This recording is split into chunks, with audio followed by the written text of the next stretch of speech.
The crumbling of a friendship is a hard thing to watch, and the brotherhood even more daunting. For 6 seasons now, the Power Leadership Brass has presented its audience with one of the most compelling bonds in modern television. A bond built on a once rock-solid foundation that has since been chipped away at piece by piece, resulting in a near unrecognizable relationship between the once dynamic duo. In this video, we'll explore the major causes for the rift between the brothers and provide explanations for the complexities between them as well. And if you're not caught up through season 6, needless to say, a spoiler alert is now in effect. Let's get started. The genesis of any rift is rooted in oppositional desires, and this case wasn't any different. We see Ghost initially as a gifted street boss and organizer, cerebral in his every maneuver. He was the brains behind various business fronts for his underworld activities, his Club Truth representing the latest and most lucrative one. Tommy, Tasha, and co saw it as just that, another drug front for the family business. However, to Ghost, Truth was not merely another legitimate monument, but his ticket to full-time legitimacy, and this is where the first crack in the Ghost and Tommy saga began. To understand this dynamic, we must first understand who Tommy was at his core. Tommy was a gangster through and through. He held no higher aspirations on the outskirts of street life. A consummate hustler, unapologetically. That allure of the game that the great Jay-Z once highlighted defined Tommy's many motivations, and for as long as Ghost shared those qualities, they were virtually unstoppable. However, their once unified growth began to sprout in conflicting directions, much to the dismay of Power fans as the series progressed. Once Ghost's true intentions were made clear,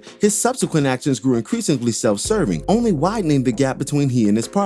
Where truth once existed between the two, now only lies remain, compounded only by more of the same. Those deceptive maneuvers included getting Tommy temporarily locked up, killing all their drug primaries save for Ruiz, sending Holly away with cash incentives, and perhaps worst of all, manipulating Tommy into killing his own father, all done behind Tommy's back. Ghost's latter betrayal was ultimately the final one, the treachery from which there was no return. It placed permanent enmity between the once infallible pair and caused Ghost the love of his life. It's fair to note that there was nothing wrong with Ghost wanting to retire from his dangerous occupation and wanting more for himself and his family, but when binding ties refused to unmend, it brought forth the very nature that made Ghost Ghost: deception, ruthlessness, disloyalty, and finally, betrayal. Those are Ghost's core qualities that conflict with James the Man, something I'll delve into further in a later video. In summation, the fall of their friendship coincided with the attempted murder of James's cold-blooded alter ego, but as we know, old habits die hard, and in times of peril, our default settings take over. The minute James tried to take the wheel from Ghost's uncompromising grasp was the beginning of the end of his relationship with Tommy, because although Ghost internally wrestled with his demonic tendencies, Tommy embraced his, and the house divided cannot stand. Thank you for watching today's video. As always, if you like today's video, go ahead and hit the thumbs up for us, share it with your friends who are Power fans, and subscribe for more content such as this. This is Rudy P Magic of RudyPMagicBeats.com, and have a blessed one until the next one. Peace.